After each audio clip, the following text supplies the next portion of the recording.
Richard with Ghost Tales Investigations. We're here at Apartment 7 in Memphis. And right now what we're going to do is we're going to go in here and we're going to take a look around. What happened was there was this guy who lived here in the apartment. And he had another girl living here with him. And there was another guy that was here. And I'm not sure if he lives here or not yet. We hadn't found out. But what we know at this point is one of the guys that here that had the apartment rented it. He had another girl here, and the other guy came in and he killed her. He strangled her in the bedroom. We're gonna go in here. We're gonna see that where that happened at. And after he strangled her, he set the door on fire and tried to burn her and the apartment up and burn the whole apartment down. And of course, he wasn't very successful at it because he poured gas back to the front door, and that's where he lit it. And when he set his gas tank down and lit it, it exploded on him, and it ended up burning his hands. When the fire department got here, they found him and found his hands burned up, and found her dead. And anyway, it was a bad situation. So what we're going to do is go in here now, and we're going to take a look around and see what we can see. Follow me. You can see here on the door trim, this was real bad burn.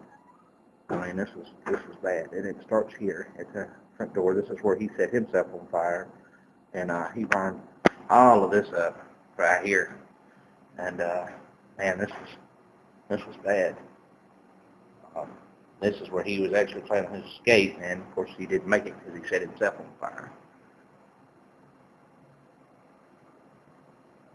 He burned the living room up with a smoke inhalation. Now the funny thing about this is that where he set the bedroom on fire back here, he set the door on fire. He didn't pour gas in the bedroom, just the door. And so the air pressure in the house was so tight that when the door caught on fire, it used up all the oxygen and actually put the fire out, from what I can tell. But once again, we're just going to take a look around and see this. This is amazing. The reason why we're in here right now is because we're replacing some of the door jamb and the work that was in the building. This right here, of course, is the kitchen and everything. And it didn't get too much damage in here. And in this little breakfast nook area right here where the air conditioner is. And it did cause a lot of smoke damage in the area, but it did not burn up this area too badly. It did burn on the other side of the wall where you see where the spot is. It did burn that pretty bad, and you can see where it got so hot it melted the paint here on the wall. I'm going to get close here where you can see this, and it bubbled it up real bad. So anyway, right here where you see the top of the line, that was a couch that used to sit here. And when the door caught on fire, they actually ignited the couch and brought this into flames in here, but it didn't last long. Very, very, very dramatic situation.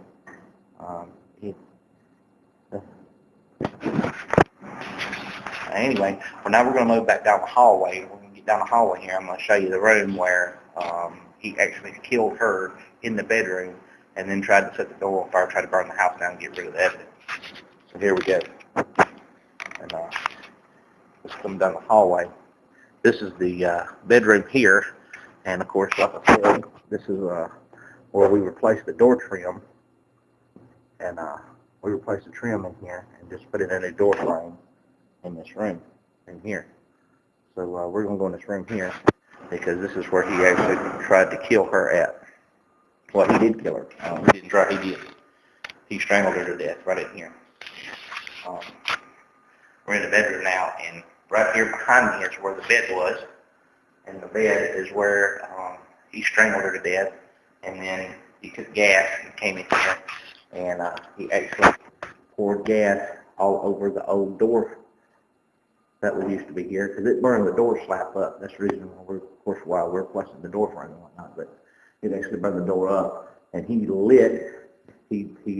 poured gas on the door, and then poured a gas trail back to the front door and that's where he lit it. But he was stupid enough to light it, and then he burned himself up and actually trapped himself inside the house. He lit the fire before he opened the front door, and then he didn't manage to get himself out. But this is pretty rough right here. It's amazing that it didn't. It really is amazing that it did not cause any more damage than it did. You could tell the smoking lights in here, but it's just amazing. Of course, you know, you know, this was the bathroom area here, and we're going back out of the room and back down the hallway here, and right here is where a lot of smoke inhalation was from smoke damage from where the washer and dryer was. And we're going to continue going down the hallway here, and now we're in the back bedroom of the guy who had the apartment rented. And if you notice that there isn't any damage too bad in here, and the reason why that was is because the door to this bedroom was shut, obviously, and that's the reason why there's very, very little damage in this room in here. But this is an amazing situation. I actually came in here earlier and tried to do an EVP session in here, and I'm waiting to get back home to analyze that. All I have right now is just my BlackBerry, which is what I'm using to tape this with and do my EVP session with, which actually BlackBerry works great with the voice recording feature. We have been able to capture so much evidence with the BlackBerry voice recorder, and it's actually saved us. Me and my wife both have one, and we actually use it quite a bit versus some of the other mini tape recorders that we have. I like using it. I still like doing things old school, so I still like using the old tape recorders versus using digital recorders for my EVP session. But this is actually really, really, really cool. So we're gonna walk around here one more time and just take a look at this, and just look around and try to get some pretty good shots here of all the damage that was done in here. It's kind of, what's that? What's that? What's that? I don't know what that is. I'll tell you what I would like to do. While I got my camera going, I think I'm going to step in here and try this one more time with this EVP session, because I know this camera picks up really well. So, girl, I wish I knew your name. I don't know your name right now, but I would like to talk to you. If you're in here, would you please? I just saw it with my own eyes. It was something that moved past the doorway, in the hallway, down the hallway. I just caught that out the corner of my eye, and I looked over, and that's why I stopped. Okay. I'm starting to get goosebumps.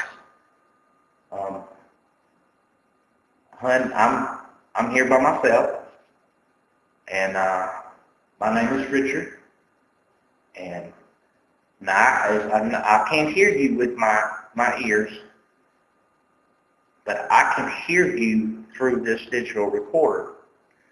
If you're still here and you would like to come and speak to me, I'm here, and I would love to talk to you. Are you still here with us in this room? Can you come and tell me what happened?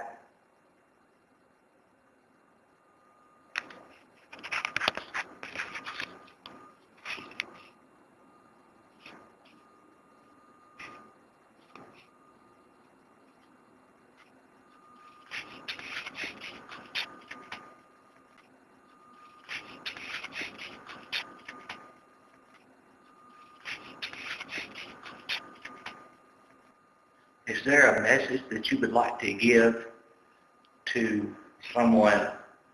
If you are, can you tell me their name and tell me what you want them to know?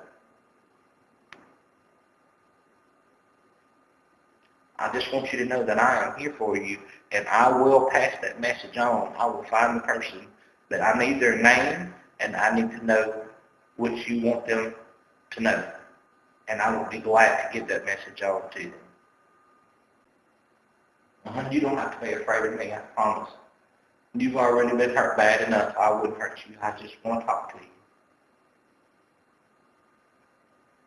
Can you tell me why this man was so mad at you that he strangled you to death and tried to set you on fire? He is a very, very horrible person, and he is sitting in jail right now. I just want you to know his hands are burnt up from about midway down the elbow down to the end of the fingers. It was on the news. We saw it. I mean, it was horrible, horrible, horrible situation. What he did to you was that I think he got everything he deserved to himself. He did it to himself, and I think he got what he deserved because he's gonna get it the rest of his life.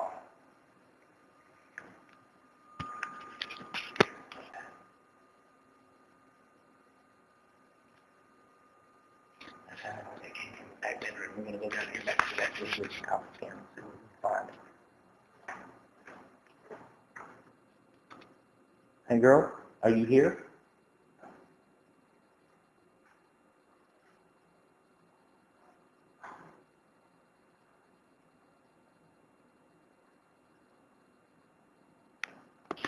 Was that you that just came down the hallway just a second ago?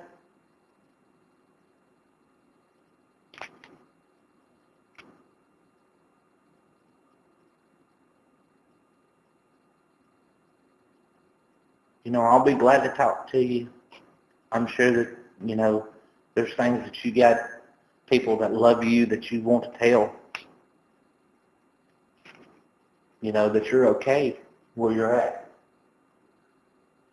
This was such a horrible situation.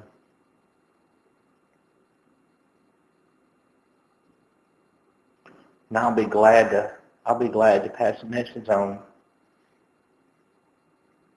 You know, it's not going to be every day when somebody comes in here and tries to talk to you and try to get you to talk so we can hear you. You know, this may be your only chance